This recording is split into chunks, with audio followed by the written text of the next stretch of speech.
Hey everyone, and welcome to another deep dive. If you're thinking about a career in the government sector, especially in banking or agriculture, Right. this one is for you. We're going straight from the December 18th PIB release Okay. and taking a deep dive on the PM-ACA scheme. This could be like your secret weapon Yeah. for acing Let's those deep dive in. NABARD and SSC banking exams. It's interesting how this scheme builds upon the existing minimum support price framework, Right. or as most people know it, MSP, which has been a key part of Indian agricultural policy for decades. Exactly. MSP is like a safety net, making sure farmers get a fair price for their crops, Right. even when market prices go down. But PM-ASHA goes further. Yeah, it takes it a step further for sure. PM-ASHA, which by the way stands for Pradhan Mantri Annadata Sanrakshan Abhiyan, Wow, okay. was launched back in 2018 to provide a more comprehensive approach to protecting farmers' incomes Okay. and also promote more crop diversification. So it's not just about prices, right? No, not just. Well, it's broader than that, It's broader than that. making a stronger agricultural sector. Yeah. Okay, so for everyone listening who is focused on those exams, Yes. this is where it gets important. PMAE has three main parts. Okay. The Price Support Scheme, also called PSS, Right. the Price Deficiency Payment Scheme, or PDPS, Mhm. and the Market Intervention Scheme, MIS for short. Each of these looks at the issue a little differently. So let's start with PSS, the Price Support Scheme. This is the most straightforward approach. State governments directly procure crops, Okay. like pulses, oilseeds, and copra, directly from farmers, and they buy them at the MSP. And I think there is a development here that is important for these exams. From 2024-25 onward, Yes. there's a change to the procurement limit, which increases to 25%. This basically lets states procure more crops Right. directly from farmers. Exactly. That's a really important change. This could shift us towards a more local approach to procurement. So smaller farmers and regional economies could really benefit. You should definitely keep that in mind for those exam questions. Yeah, it's a good one. Okay, let's look at the Price Deficiency Payment Scheme, or PDPS. Okay. This one's about giving direct payments to farmers when oilseed market prices fall below the MSP. Let's imagine a farmer grows soybeans, but the market price drops below what the MSP is. Right. PDPS will cover that difference and make sure the farmer doesn't have to face those losses. It's like a safety net just for oilseed producers. Right? You got it. I'm guessing this is also so farmers keep growing these oil seeds, Yes. even when prices are moving around a lot. You're exactly right. PDPS incentivizes production and makes sure farmers feel secure. Oh, okay. And this is where it gets really interesting for anyone thinking about those government exams.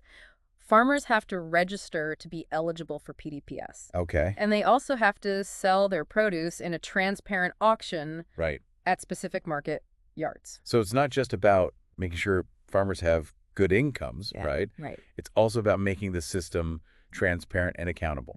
Definitely something to write down for exam prep. Yes, very good point. And it's also important to remember that states can choose between PSS and PDPS. They have some flexibility. So a state could use PSS for one oil seed Exactly. and PDPS for a different one, just depending on the region and what the market is doing. Yes, precisely. It's a more tailored approach. There's no single solution that works for everyone in agriculture. Makes sense. Okay, now let's talk about the third part of PM-ASHA, the Market Intervention Scheme. That's MIS. Yes. This one is about stabilizing prices for those important horticultural commodities. Right. Things like tomatoes, onions, and potatoes, which aren't part of the MSP system. Right, and these can have really volatile prices. MIS protects both farmers and consumers by making sure those big price swings don't happen. Yeah, I've definitely seen those onion prices go crazy. Exactly. So MIS is like a rapid response. Yes. It kicks in when prices drop and provides relief to farmers and people buying those foods. Yeah.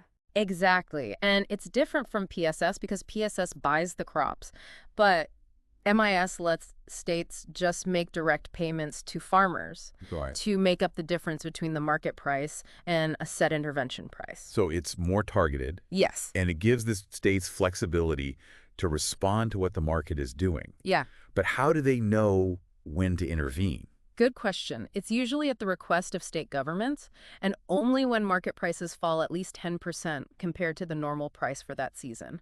Okay, So it's really only used when there's a big price drop. that makes sense. So it doesn't mess up the normal market. Right. Okay, but I keep hearing 25% in relation to MIS. What's that about? That's an important detail, especially for those exams. The price difference payments only cover 25% of the total production of a crop. Got it. And this price difference payment can't be more than 25% of the market intervention price. That's also called the MIP. Okay. So it's not like a bottomless safety net. There are rules in place to make sure spending is responsible and that the scheme isn't misused. And another thing about MIS is that it can also reimburse the operational costs for those central agencies like NABARD and NCCF. Okay. You know, when they have to transport extra produce from one state to another. So it's not just about keeping prices stable within a state. Exactly. It's also about getting those commodities distributed across the country. Exactly. So it's making sure there aren't shortages in one place and too much in another. It's really managing that supply and demand. You got it.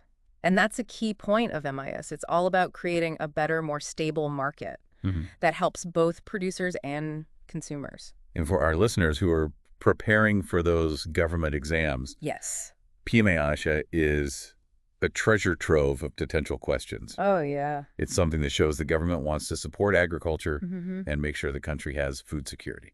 You're right. And it's not just about the facts and figures. It's about why these schemes exist, the effects they have, and the challenges they face. Yeah, it really is. You know, we've been talking about numbers and statistics, Right. but we should take a step back and look at how PMASH is affecting people on a larger scale. Right. These aren't just numbers. These are real people and their livelihoods. Exactly. We're talking about close to 100 million farmers who've seen the benefits of this scheme since it started back in 2018. Yeah.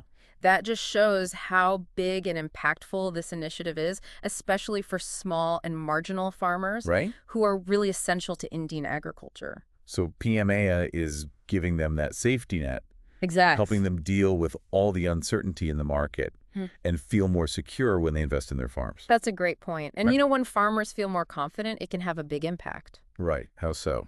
Well, we see less distress selling, incomes are more stable, and farmers are more willing to try out new technologies. Okay. All of these things lead to a stronger and more sustainable agricultural system. It's really about helping farmers Yes. escape poverty and contribute to the country's economic growth. Absolutely. And for anyone listening who's studying for those government exams, it's really important to understand these wider effects of PMASH.